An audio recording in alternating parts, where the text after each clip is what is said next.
alladzi arsala rasulahu bil huda wa dinil haqq liyuzhirahu 'ala dini kullihi wa kafa billahi shahida.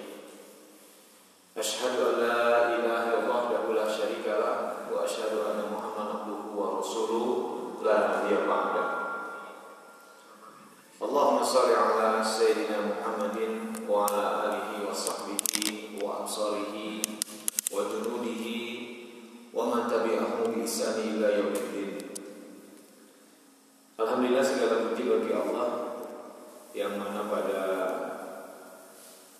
kesempatan subuh hari ini di awal tahun 2021 tanggal 2 Januari Allah Subhanahu wa taala masih memberikan kita kesempatan,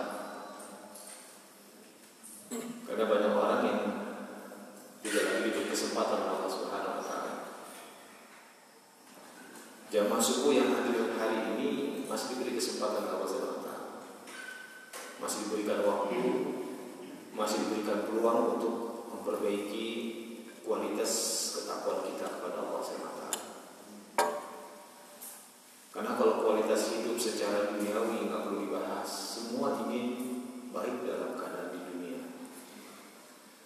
Kita bisa saksikan betapa banyak tawaran-tawaran, pelatihan-pelatihan, coaching untuk bisa mendapatkan kebaikan dalam kehidupan di dunia, dalam artian secara harta.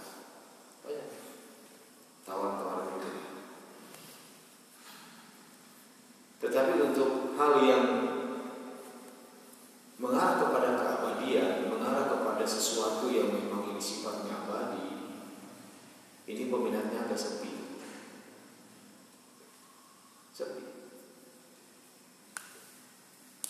Yang hadir hanya yang minat saja. Makanya kata baginda Rasulullah SAW bahwa orang-orang yang beriman itu masuk surga semuanya kecuali yang tidak mau minat. Ya, baginda Rasulullah mengatakan begitu, sehingga sahabat kaget mengatakan, ya Rasulullah, bagaimana mungkin orang tidak mau masuk surga? Adakah? Kata Rasulullah, dari mana tahunya? Dari amalannya. Dari amalan.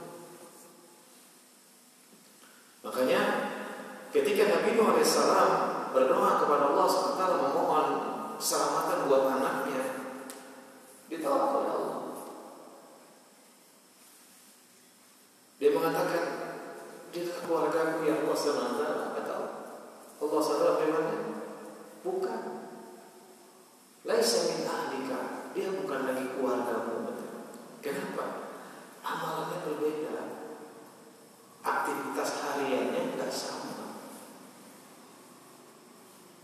Maka yang menentukan sesuatu adalah untuk bisa mendapatkan keabadian dari Allah dalam surga adalah Allah katakan wa basyiril ladzina amanu wa amilus shalihat. Beri kabar gembira kepada orang-orang yang beriman wa amilus shalihat. Berimannya yang beramal. Dua kata ini nggak boleh dipisahkan. Kalau beriman pasti beramal. Kalau nggak beramal, ya iman dipertanyakan.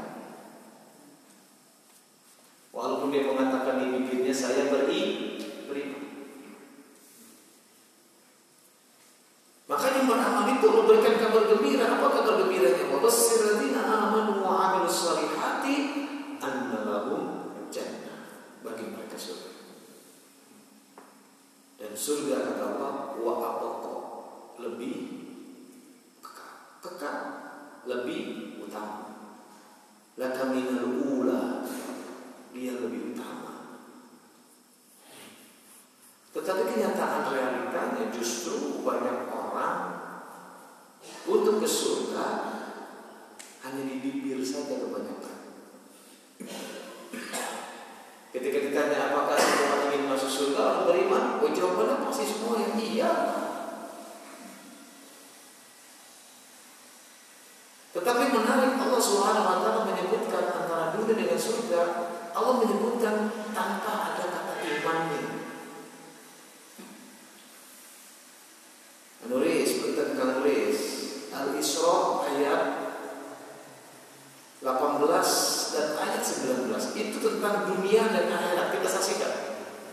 Untuk dunia Allah nggak pernah menyebutkan kata beriman. Untuk akhirat Allah sebutkan syaratnya iman. 18, 19. Nah. Man kana yuridul 'ajilata 'ajjalna lahu fiha ma nasha'u liman nurid thumma ja'alna lahu jahannama yaslaha madhmuman madhura. Barang siapa menghendaki kehidupan sekarang, maka kami segerakan baginya dunia itu apa yang kami kehendaki bagi orang yang kami kehendaki, dan kami tentukan baginya neraka jahanam. Ia akan terusir memasukinya dalam keadaan tercela dan terusir. Wa man aradal akhirata wa sa'a laha sa'yaha wa huwa mu'minun fa ulaika kana sa'yuhum mashkura. Dan barang siapa yang menghendaki kehidupan akhirat dan berusaha ke arah itu dengan sungguh-sungguh, sedang ia adalah mukmin, maka mereka itu adalah orang-orang yang usahanya dibalasi dengan baik. Ya, Allah sebutkan untuk urusan dunia Allah tidak menyebutkan mukmin. Mangkana yuridul hajj. Cila. Barang siapa yang ingin disegerakan, apa yang disegerakan? Dunianya. Hari ini dunia. Kata Allah, ajalna lahu. Kami akan segerakan. Ajalna lahu fiha. Diberikan. Cuma disegerakannya terserah Allah. Apa-apanya manasya'u liman nurid. Apa-apanya berupa dunianya terserah Allah. Siapa-siapanya akan diberikan juga terserah Allah. Artinya apa? Bapak-bapak, ibu-ibu, dunia yang bapak dapat itu bukan karena kehebatan kerja bapak-bapak, bukan. Allah berikan, terserah Allah. Mau apa? Cuma kan kita saksikan di luar banyak orang mengklaim ikut pelatihan dengan si Anu sukses. Kata siapa? Allah kehendaki saja. Coba cek konglomerat yang sekarang. Kebanyakan apa? Gak kuliah. Baru anak-anak ini kuliahkan. Bob Sadino almarhum. Gak sampai tahu.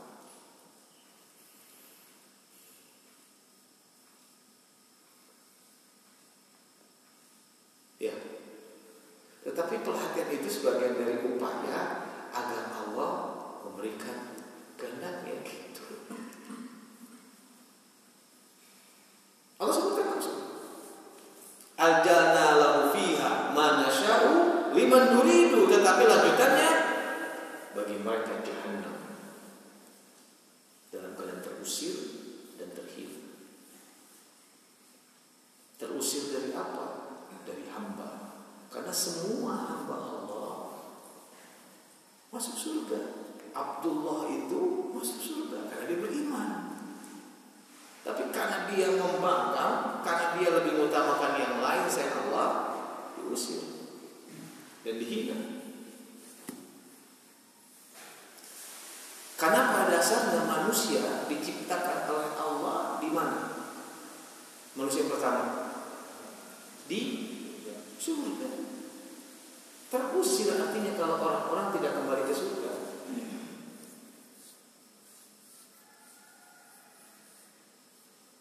Nah ini jemaah Allah, seringkali orang di situ kita lihat realitanya sekarang yang heboh-hebohnya gelar baru panjang barelo CHT naon MMO panjang pisan depannya Kiai Haji Doktor, waduh Profesor Doktor luar biasa, harus sebut lagi semuanya.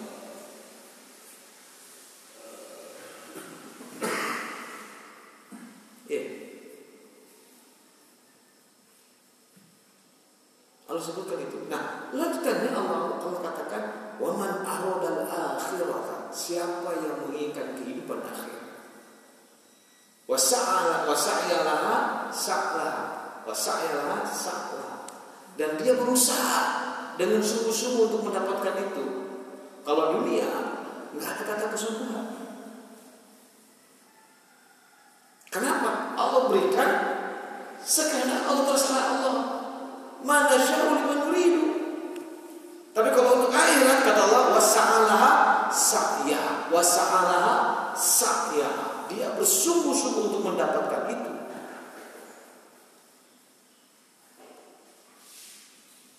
Dan syarat yang utama adalah wa huwa mu'minun, dan dia beriman kepadanya. Allah berterima kasih. Masykur. Allah terima kasih. Padahal orang beriman beribadah dengan sungguh-sungguh untuk dirinya sebenarnya supaya masuk surga. Kan kalau ada akhirat itu maknanya surga.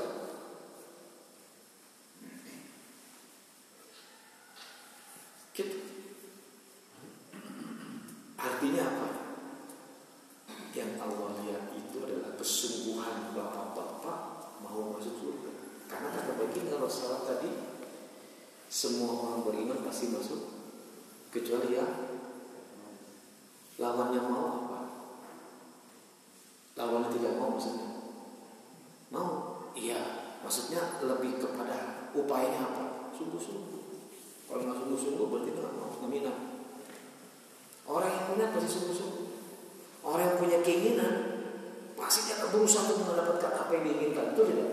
Makanya man aroda,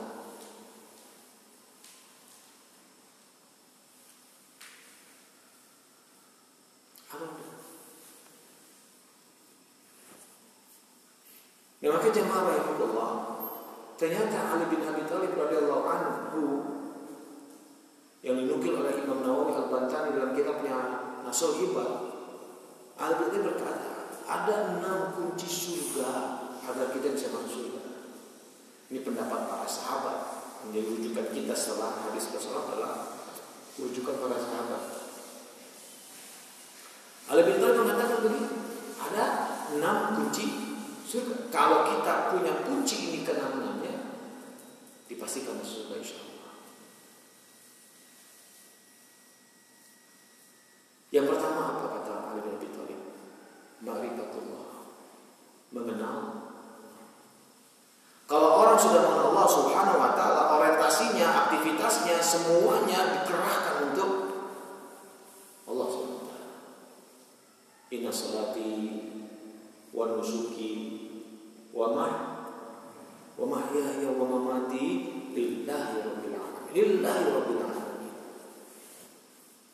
Apa harus lakukan? Harus ada kesungguhan di situ sebelum kita mengatakan inna sholati wa nusuki wa mahyaya wa mamati lillahi rabbil alamin. Apa kata sebelumnya? Inni wajjahtu wajhiya lilladzi fattaras samawati wal ardh hanifan musliman. Aku hadapkan seluruh orientasiku, wajah. Wajah itu maknanya bukan wajah saja, tetapi orientasi arah kita.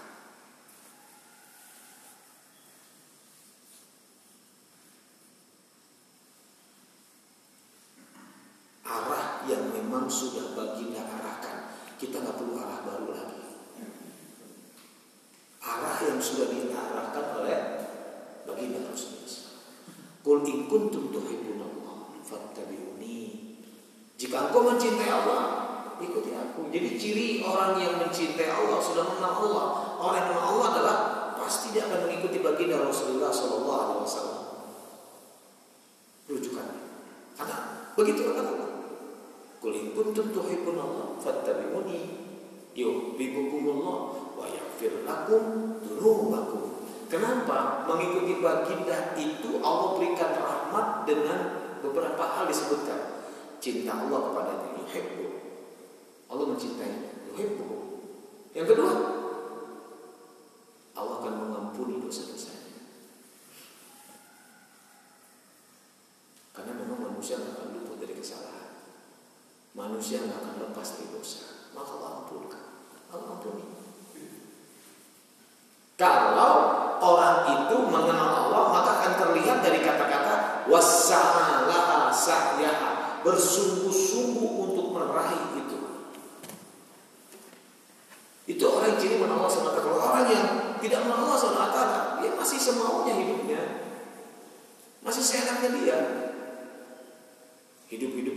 semua.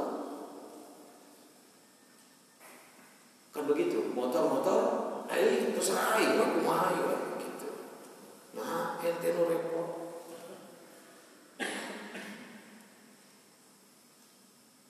Tetapi Allah sebutkan dalam ayat itu jelas sekali. Ketika kita mengikuti baginda, yuhibbukumullah, Allah mencintai kamu. Wa yaghfir lakum dzunubakum. Allah juga mengampuni dosa. Karena kita nggak butuh itu. Makanya yang dilihat oleh Allah bukan hasil ibadahnya, tetapi upaya ibadahnya sungguh-sungguh. Wasa'ala saya. Allah yang dilihat oleh Allah itu, yang Allah akan lihat kepada diri kita adalah saya. Makanya kata sa'yuhum mashkur, ulaika kana sa'yuhum mashkur. Itulah mereka yang berupaya, kesungguhannya itu Allah berterima kasih. Jadi syarat untuk masuk surga selain beriman adalah sungguh-sungguh kepada Allah. Ini selalu pertanyaan yang saya ulang ke jamaah baik di Grand Salon maupun dimanapun. Saya bertanya kepada jamaah semua, angkat tangan, siapa yang mau surga angkat tangan. Lihat cuma 2 orang yang lainnya sungguh-sungguh. Ya real. Emang kelihatannya real, padahal enggak, mereka menyaksikan. Serius. Saya bertanya, pengajian kita ini serius tidak? Jadi pertanyaan saya, serius tidak? Kenapa nggak ngangkat jamaah? Ngulong.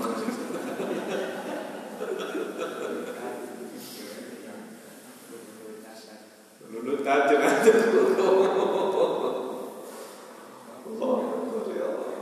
Malaikat menyaksikan ini, insyaallah. Dicatat, dilaporin sama Allah ke Allah. Si anu kieu. Kan dalam sebuah hadis saya baca dalam kitab judulnya Rodotul Jannah, bersama syaitan dalam surga. Itu Al-Imam Bukhari menuliskan itu. Wajah orang itu dilihat oleh di akhir kiamat menjelang hari hisab. Itu Islam akan memandang wajah-wajah semua orang muslim dan akan membela orang-orang yang Islam. Dikatakan, ya Allah, inna dia di dunia yang membela aku, yang bersungguh-sungguh menjalankan aku. Bagi Allah mudah.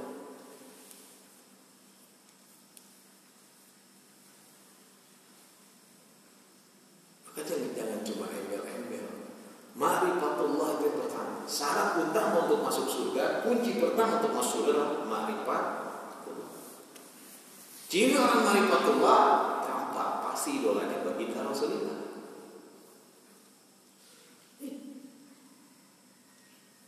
Dan akan menghormati keturunan baginda. Karena itu kata baginda sendiri. Ya. Begitu.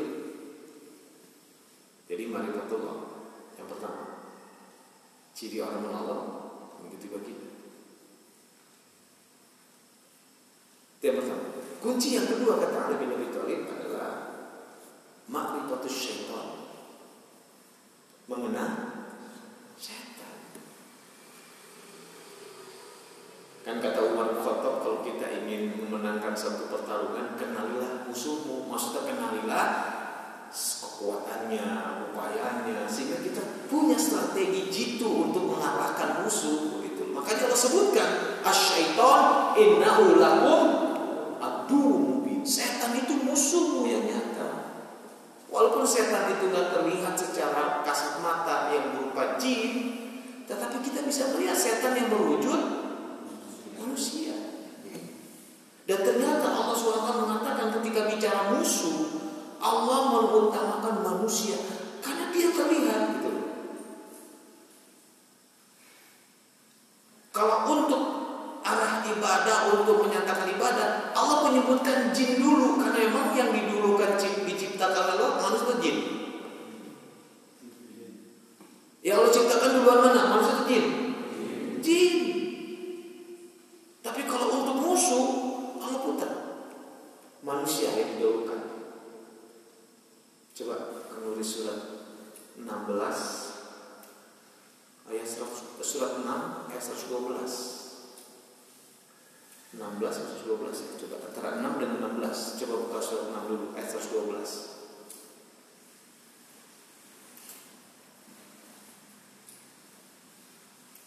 Temu? Benar? Ada bapak yang punya handphone? Handphone yang dipakai buat dunia kumpul, Pak. Akhirat juga dipakai. Kami jadikan setiap nabi itu Ya, ya betul. Ada, enggak dibaca. وَكَذَلِكَ جَعَلْنَا لِكُلِّ نَبِيٍّ عَدُوًّا شَيَاطِينَ الْإِنسِ وَالْجِنِّ يُوحِي بَعْضُهُمْ إِلَى بَعْضٍ زُخْرُفَ الْقَوْلِ غُرُورًا وَلَوْ شَاءَ رَبُّكَ مَا فَعَلُوهُ فَذَرْهُمْ وَمَا يَفْتَرُونَ. Dan demikianlah kami jadikan bagi tiap-tiap nabi itu musuh, yaitu setan-setan dari jenis manusia dan jin. Sebahagian mereka membisikkan kepada sebahagian yang lain perkataan-perkataan yang indah-indah untuk menipu manusia. Jikalau Tuhanmu menghendaki, niscaya mereka tidak mengerjakannya, maka tinggalkanlah mereka dan apa yang mereka ada-adakan. Ya. Allah sebutkan kan, wa kadzalika ja'alna likulli nabiyyin aduwan syayatin insi wal jinni. Sebutkan dulu manusia. Tapi kalau untuk urusan-urusan perintah, urusan-urusan atau sesuatu yang umum, Allah menyebutkan jin dulu. Wa ma khalaqtul jinna wal insa. Ya kan? Kita juga mengatakan qul a'udzu birabbin nas, malikin nas, ilahin nas, min syarril waswasil khannas alladzi yuwaswisu fi sudurin nas minal jin. Nah, itu baru disebut jin dulu, wan nas. Tapi kalau untuk musuh, Allah sebutkan langsung manusia dulu. Maka kita harus mengenal setan dengan tipu dayanya, dengan segala strateginya. Ada satu firman Allah yang menyebutkan inna syaitan, ya, sesungguhnya setan itu apa? Do'ifa. Apa yang do'ifanya? Kayak gitu artinya tipu dayanya, strateginya. Inna kaidah syaitan do'ifa. Sesungguhnya tipu daya kaidah syaitan do'ifa. Jadi kalau ada orang yang tergoda oleh setan, itu bukan karena kehebatan setan, karena kelemahan kita tidak mengenal setan.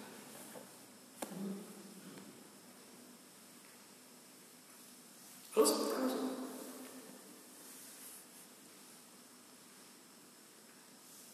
Jadi kalau misalnya ada orang yang tergoda oleh godaan setan, itu bukan karena kehebatan setan, tapi karena kelemahan manusia. 14 ayat 22 akan nulis. Setan mengaku sendiri kok dia tak punya kekuatan apapun untuk menguasai manusia.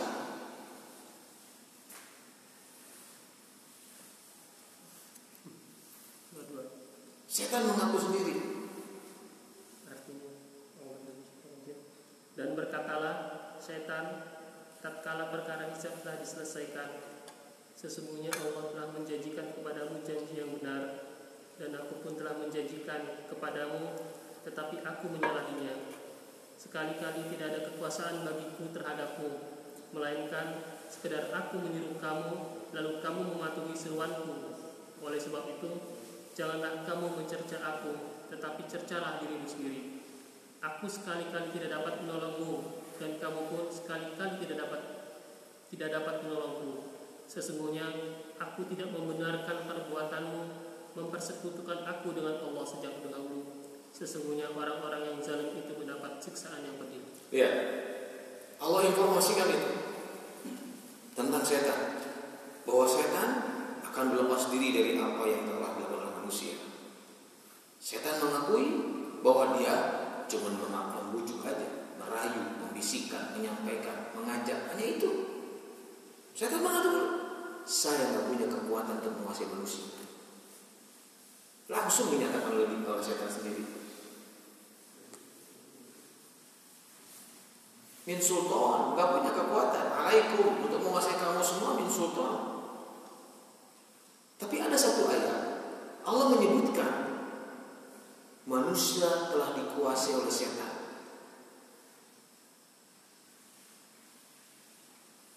Dalam surat Al-Mujadilah ayat 19 kalau tidak salah. Surat 58 ayat 19. Benar tidak coba? Betul. Istahwaza alaihi syaitan. Telah menguasai setan kepada manusia. Istahwaza alaihim syaitan. Alaihim itu kepada manusia. Syaitan. Setan telah menguasai mereka manusia.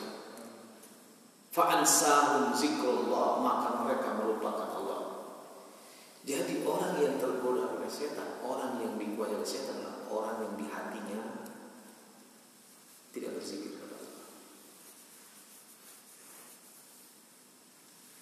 Jadi bapak-bapak sudah tahu strategi setan. Kalau bapak-bapak ibu-ibu lemah zikirnya, udah bisa dikuasai oleh setan.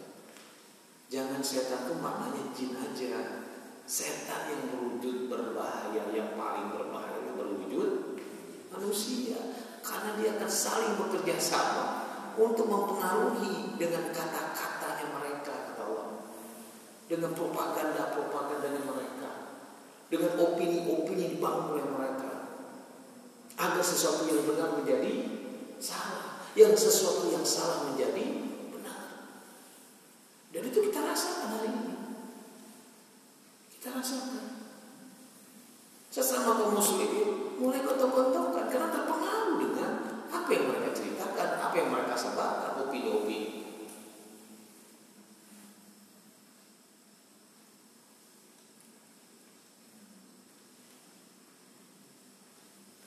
Dia ada domba. Maka kata Allah melanjutkan ayat itu kan, tinggalkan apa yang menjadi propaganda mereka, menjadi upaya mereka. Cuekin.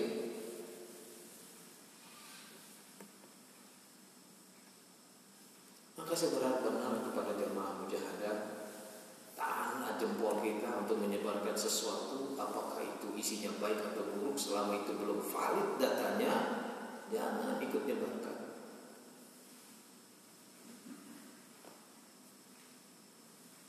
Ya, betul.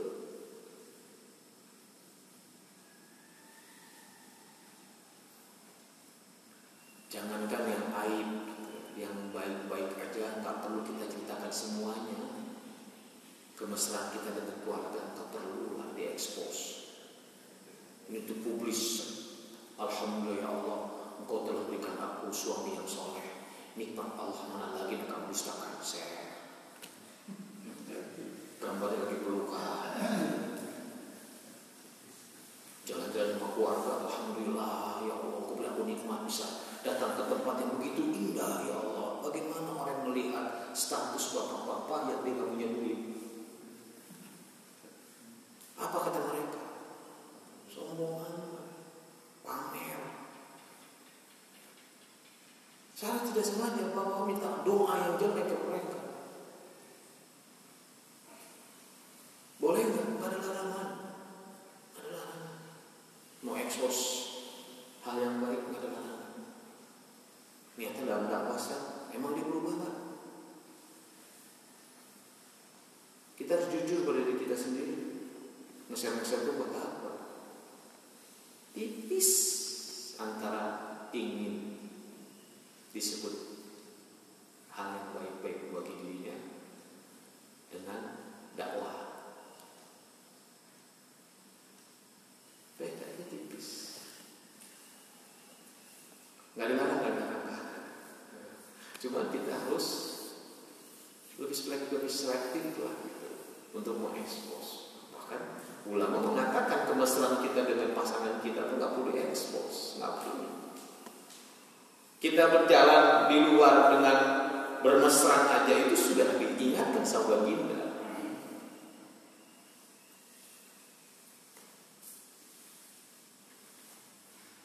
Ya.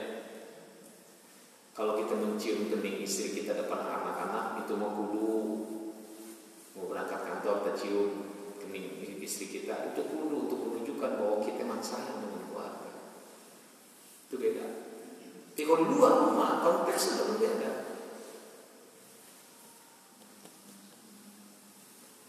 Ya, jemaah, kita masih belum tahu mengetahui itu budaya syaitan.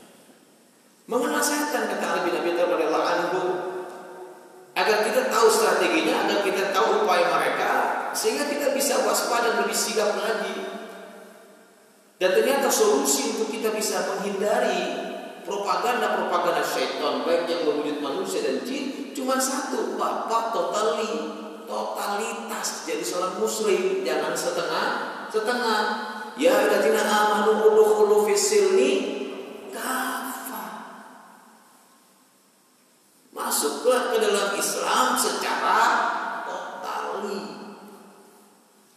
total.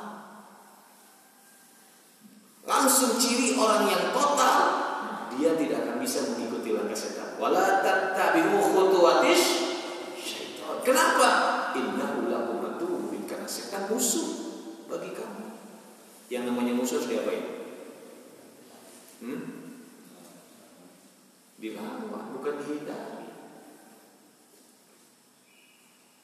Lawannya ada dua, berhadapan-hadapan atau pakai strategi lain kita melawannya dengan cara tidak berhadapan-hadapan. Tidak perlu.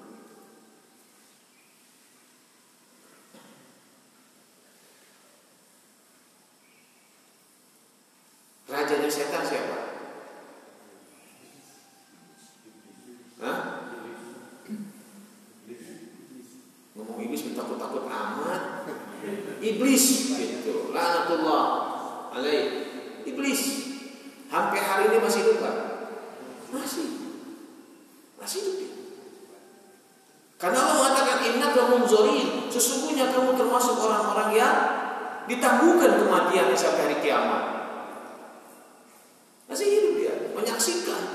Dan target iblis simple, ingat waspada kita.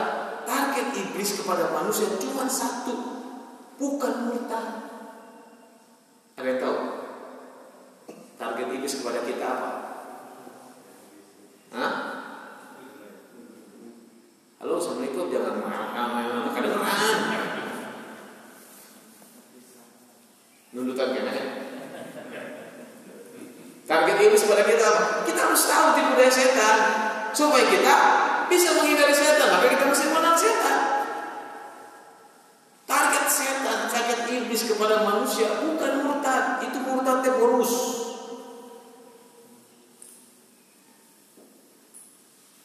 Halo, assalamualaikum. Wah, ini nggak hafal begini bahaya nih, makanya ada yang kebawa ke saya udah gitu. Menentang Allah gitu. Hah? Musyrik. Bukan itu. Target iblis nggak muluk-muluk. Kalau musyrik kalau macam itu bonus. Simple. Menjadikan manusia nggak bersyukur sama Allah.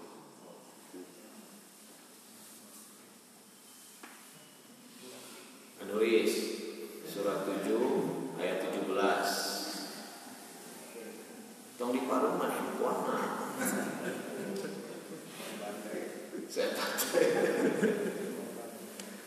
Surat 7 ayat 17. Artinya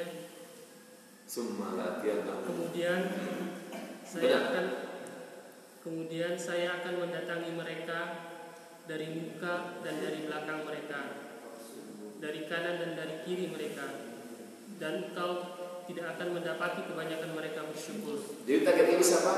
Menjadikan orang beriman tidak bersyukur kepada hanya itu targetnya. Karena dia sadar diri dengan kekuatannya.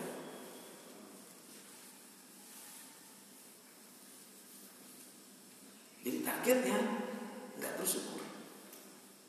Ciri orang nggak bersyukur gampang, suka mengeluh di sosmed, itu aku.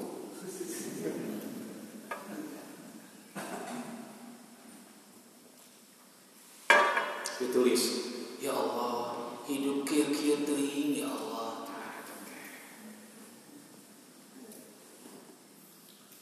Kenapa hanya aku saja?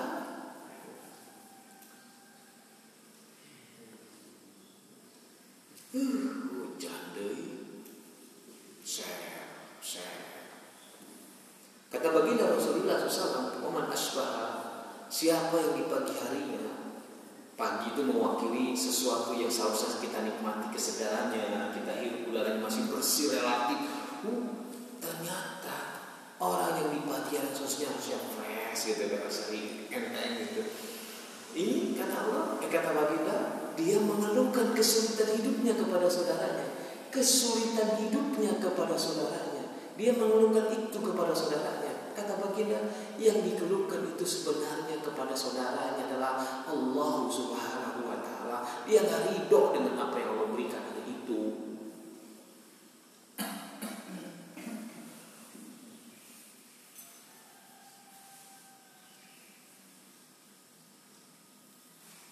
Ini penting dulu. Kalau mau ngadu ke Allah, jangan ke sosmed.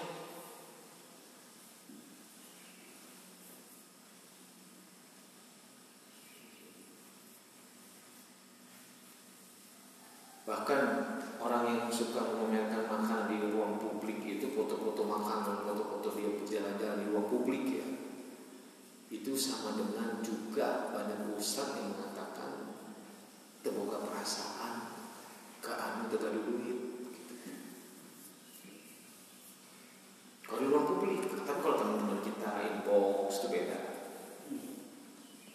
Ya, ke friend teman-teman kita yang kita pilih, yang kita tahu dia orang-orang yang memang secara ekonomi nggak bermasalah, itu masalah.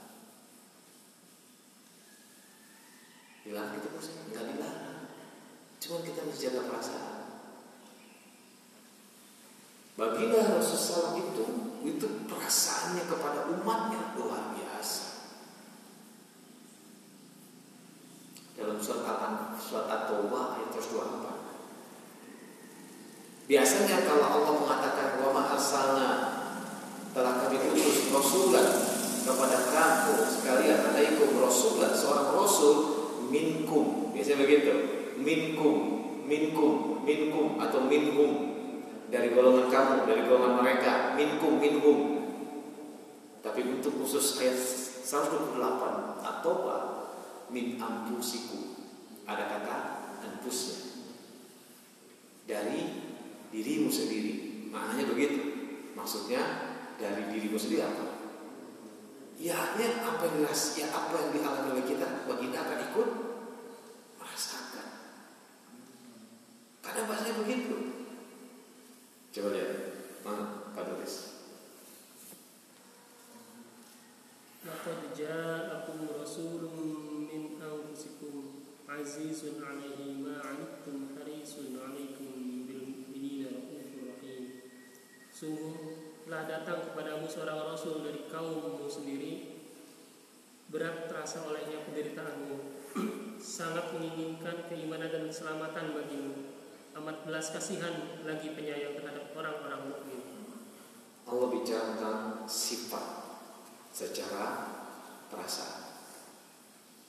Allah katakan begitu, azizun ma'anittum, ngerasain banget penderitaan orang lain. Kalau orang sudah merasakan penderitaan orang lain, kira-kira dia akan memamerkan sesuatu yang nggak dimiliki orang itu atau tidak? Enggak. Dia jangan perasaan supaya tersinggung. Nggak ada istilah mobil-mobil aing, uang aing, kuma aing, nggak bisa. Banyak tipu setan yang harus kita pelajari ya. Nanti kita bahas satu tema, judulnya adalah tipu daya setan sendiri. Mau bulan depan? Mau kapan? Sekarang nggak cukup waktunya. Ini juga udah mau selesai, 2 menit lagi selesai. Gitu, saya kalau keluar kosong kayaknya nggak ada gitu. Kayaknya.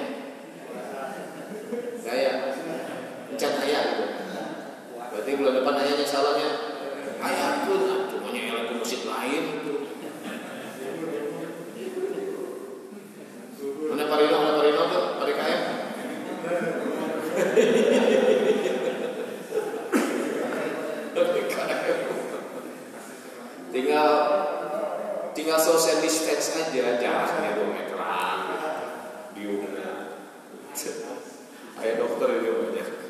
Kita lanjutkan. Baru 2 nih. Mengenal Allah, mengenal syaitan. Yang ketiga kata Nabi Thalib radhiyallahu anhu adalah mengenal dunia. Agar apa? Agar kita nggak ditipu oleh dunia. Agar kita sadar dunia itu nggak ada apa-apanya sebenarnya. Mata'un qalil. Dunia itu ada kesenangan yang sedikit. Bandingkan, baginda mencontohkan ketika jari tangan kelingkingmu kamu celupkan ke lautan, lalu kamu angkat ada satu yang menetes kembali ke lautan. Nah, satu tetes itu adalah kenikmatan dunia. Dari mulai diciptakannya dunia sampai dengan kiamat, itu satu tetes itu dibagi-bagi gitu. Dan lautan itulah kenikmatan air, nggak sebanding. Jangankan selautan secangkir aja masih elek saja. Kurang apa Allah menceritakan tentang dunia, tapi anggar.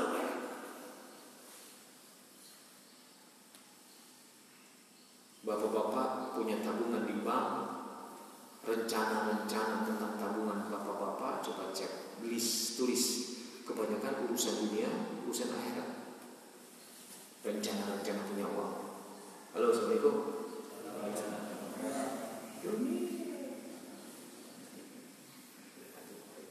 Ya, dia aktif ke masjid ya. Dunia itu menipu. Dunia itu bukan apa yang terlihat, tapi bagaimana melihat. Makanya Allah ceritakan tentang kehidupan dunia apa adanya. Allah ceritakan semua agar kita bisa melihat dunia dengan benar gitu. Makanya dunia itu bukan apa yang terlihat, tapi bagaimana melihat. Saya ambil umpama uang 5.000. Pasti kata kita kecil. Tapi kata orang yang suka di perempatan jalan, kita kasih 5.000. Kata dia gede kecil. Gede. Uangnya berubah nggak? Yang berubah apa? Cara mandangnya. Bahkan ditembong-tembongkan 5.000-nya sama mereka ke teman-temannya. Bahagia. Padahal nasi padang aja, nasi nawumu terdapat 5.000. Dan nasi padang 9.000. Kemana nggak aman? Makan bukan padang, sayur nangka sama telur dadar 36.000. Bayangin saja. Enggak pakai kikil, sayur nangka sama telur dadar 36.000. Nasi 8.000, sayur 8.000, telur 8.000, 27.000. Sisanya minuman. Puas.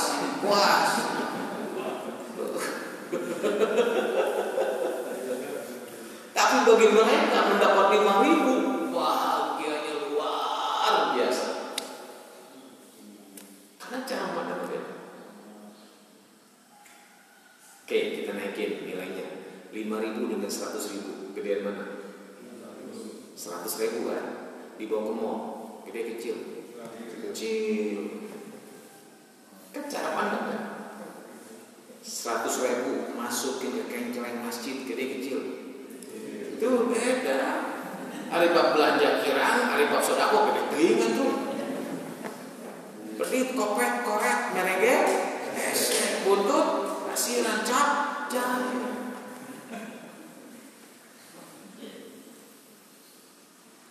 Bapak-bapak sesuai yang sering kesah. Astagfirullah, istighfar Pak, istighfar.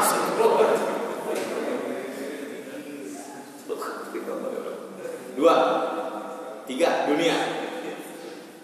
Nantilah pembahasan adalah kita. Ini kita menurut tema pembahasannya. Setelah itu kata Ali bin Abi Thalib, yang keempat kunci surga, yang keempat adalah mengenal akhirat. Allah ceritakan begitu banyak tentang akhirat dalam Al-Quran. Allah ceritakan begitu gamblangnya tentang dunia. Ayat yang dibaca penulis tadi aja, surat Al-Isra ayat 18-19 sudah menunjukkan itu. Atau surat Ad-Duha yang seringkali kita baca, wadduha wal laili idza ma wa'adaka rabbuka wa ma walal akhiratu khairul laka minal. Allah sebutkan akhirat itu lebih utama dan abadi. Laka minal ula.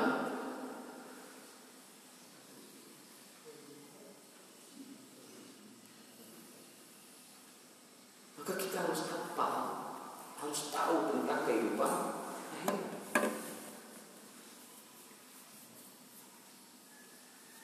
Ada pembahasannya khusus. Makanya kita mulai dari 6 kunci ini. Nanti satu-satu kita bahas. Yang kelima, yang kelima kata Ali bin Abi Thalib radhiyallahu anhu adalah mengenal yang benar, mengenal kebenaran, al-haq, mengenal Allah, mengenal setan, mengenal dunia, mengenal akhirat, mengenal kebenaran, al-haq.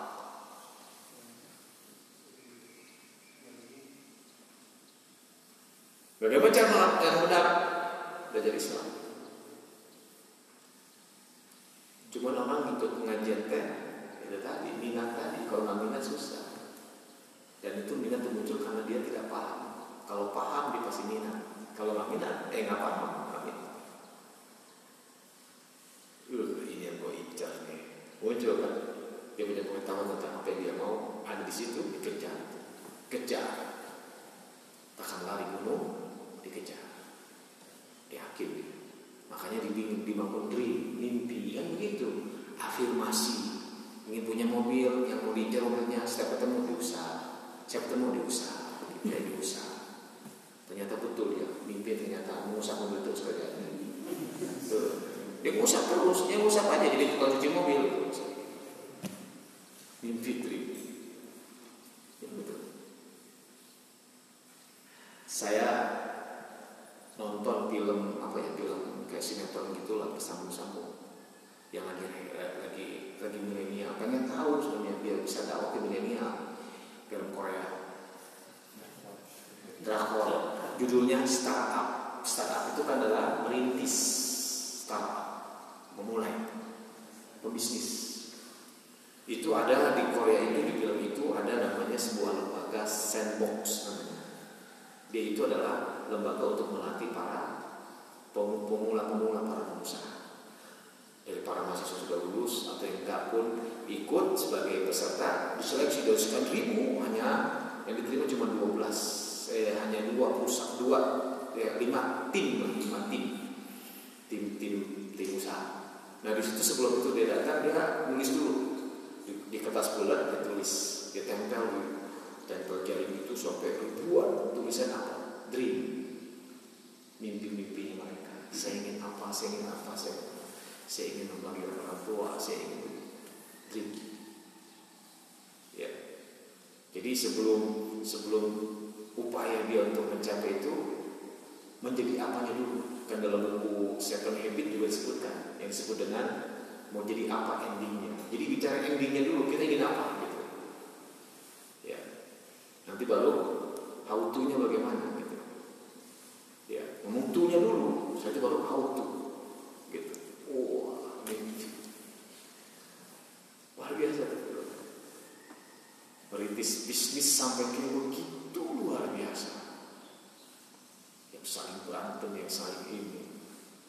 Tim dirusak dengan hanya urusan jumlah uang yang didapatkan. Waduh, ribut. Siapa yang paling berjasa, siapa yang paling banyak.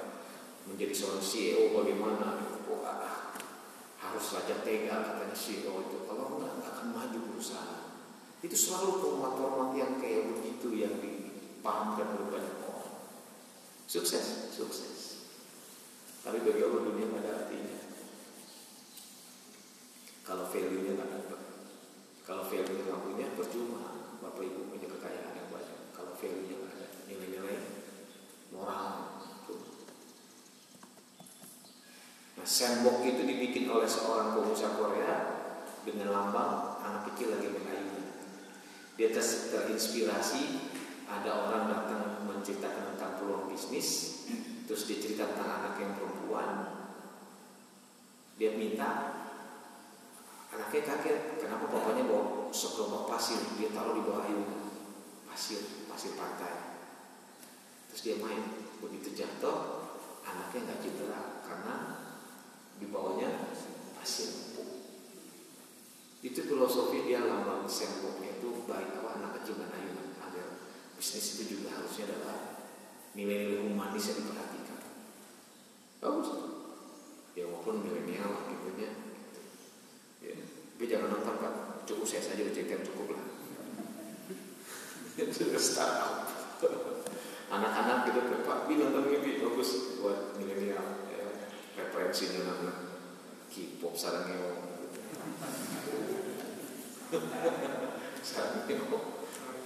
Nah itu, kalau udah mengenal hak berarti yang berikutnya yang keenam mengenal apa? Kebatilan. Ada dakwah kebenaran, ada dakwah kebatilan. Ya Allah ilal jannah. Allah mengajak kepada surga. Ya ilal nar. Sementara mereka selain Allah mengajak kepada neraka. Ilal haq kepada kebenaran, sementara ya ilal batil kepada kebatilan. Dan Allah sebutkan kebatilan itu pasti akan zahuqo, akan musnah kebatilan. Jadi yang bertahan yang mana? Yang benar. Berarti kita menjadi orang yang benar karena Allah di belakang kita, Allah bersama kita. Kalau Allah sudah mencintai kita, hadiahnya apa? Surga tadi. Wa basyiril ladzina amanu wa amilus solihati anna lahum jannah. Mudah-mudahan jamaah subuh Masjid Mujahadah 6 kunci dari Ali bin Abi Thalib berlaku ini kita terus pelajari, kita terus upayakan pengetahuan kita kembangkan, ilmu yang kita kembangkan sampai kita mendapatkan pemahaman dan kita actionkan. Kuncinya bukan di ilmunya saja, action. Karena Allah menyampaikan kepada kita, ada orang yang disesatkan di atas ilmunya. Jadi ciri orang berilmu yang bagus itu bukan banyak ilmunya, bukan banyak latihannya, tapi seberapa dekat dia dengan Allahnya, mendapatkan rahmat dari Allah. Nulis surat 18 ayat 65.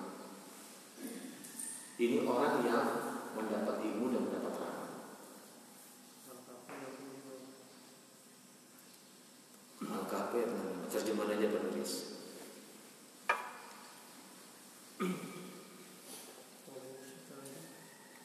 Lalu mereka bertemu dengan seorang hamba di antara hamba-hamba kami yang telah kami berikan kepadanya rahmat dari sisi kami dan yang telah kami ajarkan kepadanya ilmu dari sisi kami.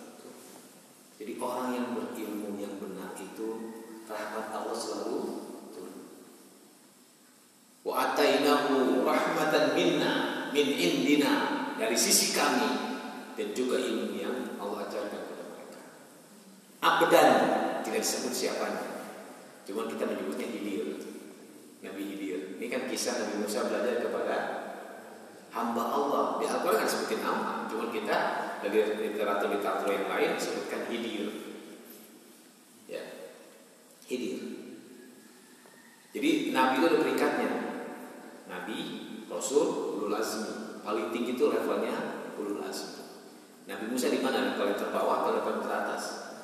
Teratas dia. Dia sebagai Ulul Azmi kan 5 Nabi. Nuh, Ibrahim, Musa, Isa, baginda Rasulullah 5. Dan Hidir masuknya di mana? Level yang paling bawah. Ini untuk menunjukkan bahwa Bapak jangan pernah gengsi untuk belajar ilmu kepada siapapun. Yang kedua, Nabi Musa besarnya di istana atau di kampung?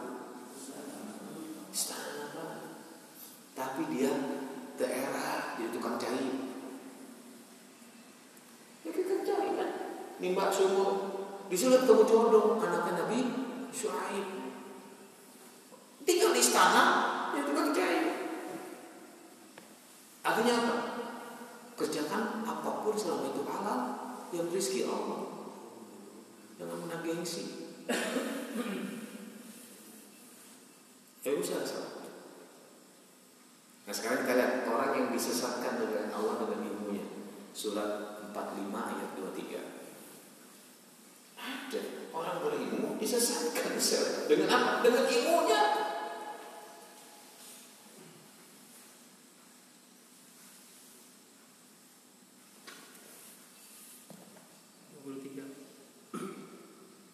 Maka pernahkah kamu melihat orang yang menjadikan hawa nafsunya sebagai Tuhannya dan Allah membiarkannya berdasarkan ilmunya, dan Allah telah mengunci hati pendengaran dan hatinya dan meletakkan tutupan atas penglihatannya? Maka siapakah yang akan memberikan petunjuk sesudah Allah membiarkannya sesat? Maka mengapa kamu tidak mengambil pelajaran? Tuh, bukan ilmunya yang membuat dia bisa hebat, bukan, tapi rahmat Allah yang berpetunjuk ke Allah. Makanya kita yang belajar dengan gelar-gelar itu jangan pernah bangga. Buat apa gelar banyak-banyak kalau nggak mendatangkan rahmat Allah kepada kita.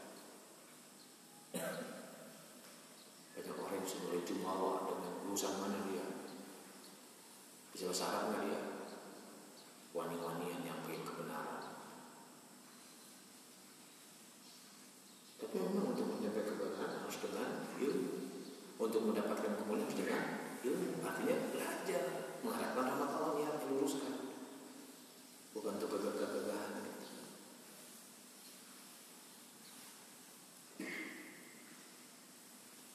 Susah kalau gelas sudah terisi penuh, diisi air yang baru masuk atau tumpah. Tuh, karena sudah penuh, merasa sudah punya ilmu, merasa aing kan.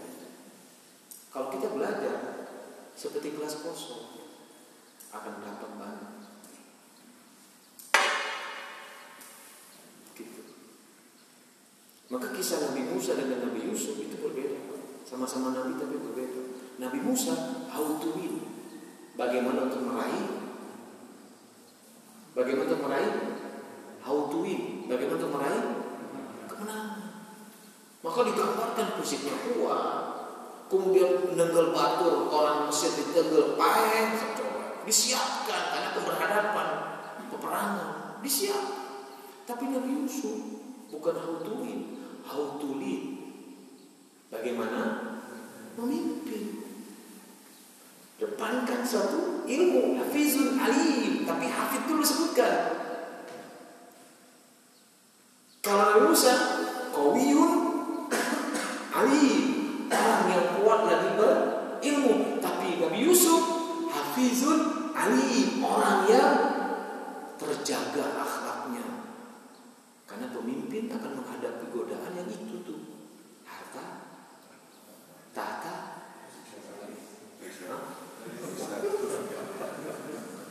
makanya baru punya duit sedikit apa bentar-bentar poligami lalu amat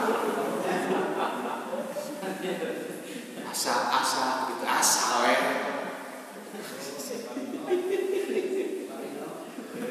ngapa rino wae.